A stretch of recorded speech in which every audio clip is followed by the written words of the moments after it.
एक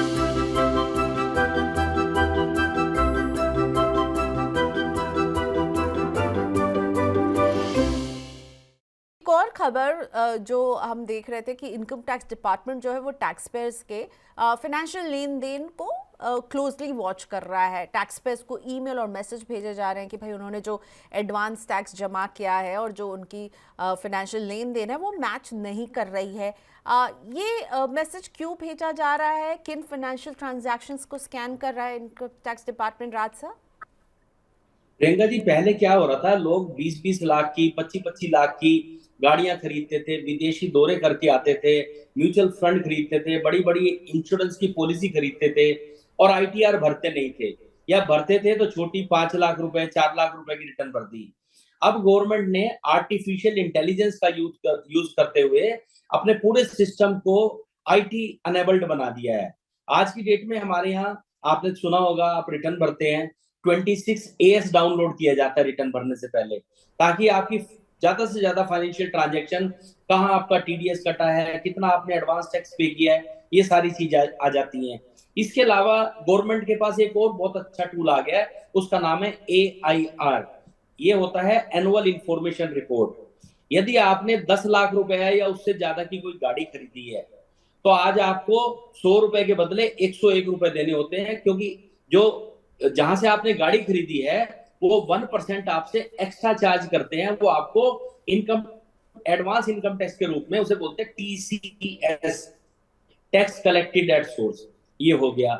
नंबर 2, अगर आप बैंक में 10 लाख रुपए या उससे ज्यादा की एफडीआर बनाते हैं, तो बैंक वाले की ड्यूटी है कि वो इनकम टैक्स डिपार्टमेंट को इन्फॉर्म करता है। आप 5 लाख रुपए या उससे ज्यादा के शेयर खरीदते हैं, तो आपको तब शेयर वाला जो ब्रोकर है उसको इन्फॉर्म करना होता है। तो आज इनकम टैक्स डिपार्टमेंट के पास, इवन आप पिज्जा भी खरीदते हैं और पिज्जा आपने ऑनलाइन मोबाइल ऐप के थ्रू मंगा लिया, तो इनकम टैक्स डिपार्टमेंट को ये मालूम होगा कि आप पिज्जा खाते हैं और इतनी बार आपने पिज्जा मंगाया। हम लोग कई बार पॉइंट्स लेने के चक्कर में सारी शॉपिंग ऑनलाइन कर लेते हैं और रिटर्न दिखाते हैं हम अपनी 5 लाख रुपए की, 7 लाख रुपए की, और पता लगा शॉपिंग आपने साल भर में की है 10 लाख की, 20 लाख की, विदेशी दौरे कर लिए आपने, तो आप कैसे जस्टिफाई करेंगे? तो आजकल right. Income tax department in सारी इंफॉर्मेशन को कंपाइल करके फिर आपको नोटिस देता है कि भाई साहब अब आके जस्टिफाई कीजिए कि आपने इनकम इतने की दिखाई है, खर्चे इतने किए, ये कहां से किया आपने।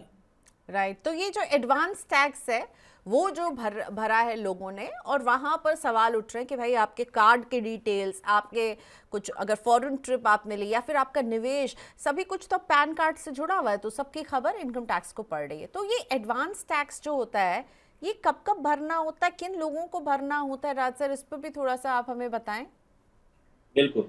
अगर आपकी जो टोटल टैक्स लायबिलिटी है पूरे साल की, वो 10,000 रुपए से ज्यादा है, हम्म। उस केस में कंपनी को तो 4 बार देना है: 15 जून, 15 सितंबर, 15 दिसंबर और 15 मार्च। 30%, 30%, 30% और 100%। लेकिन अगर कोई अदर देन कॉर्पोरेट है, तब उस केस में जून की किस्त उसको नहीं होती, सिर्फ 15 सितंबर, 15 दिसंबर और 15 मार्च। 30%, 30%, 30%। ओके। तो 10% का वेरिएशन इंडिविजुअल को अलाउड है, लेकिन कंपनी से एक्सपेक्ट किया जाता है कि अपनी एस्टिमेटेड इनकम का आपको 100% टैक्स एडवांस के रूप में जमा कराना है। अगर किसी इंडिविजुअल ने फाइनेंशियल ईयर 2023-24 के लिए कम एडवांस टैक्स भरा है, तो वो अब अपनी टैक्स लाइबिलिटी को कैलकुलेट करके सही एडवांस टैक्स कैसे भर सकता है और कब तक भरना होगा? लास्ट डेट क्या ये जो आपने कहा 15 4 तारीख बताई वही है, या उसके बाद जैसे जिन्हें मैसेजेस जा रहे हैं उन्हें कब तक भरना है? उनको, प्रियंका जी, जब अपनी आप आईटीआर भरते हैं, आईटीआर में आपकी टैक्स की कैलकुलेशन हो जाती है। इसके अलावा हमारे यहाँ एक सेक्शन दी हुई है, section 234A, B, C। Okay. ये 3 सेक्शन में हमें ब्याज लगता है, लेट फाइलिंग की फीस लगती है। तो वो उस टाइम पे डेज के हिसाब से कैलकुलेट करके, मंथली कंपाउंडेड करके उसको, और उस तरह से उस पर ब्याज लगाया जाता है।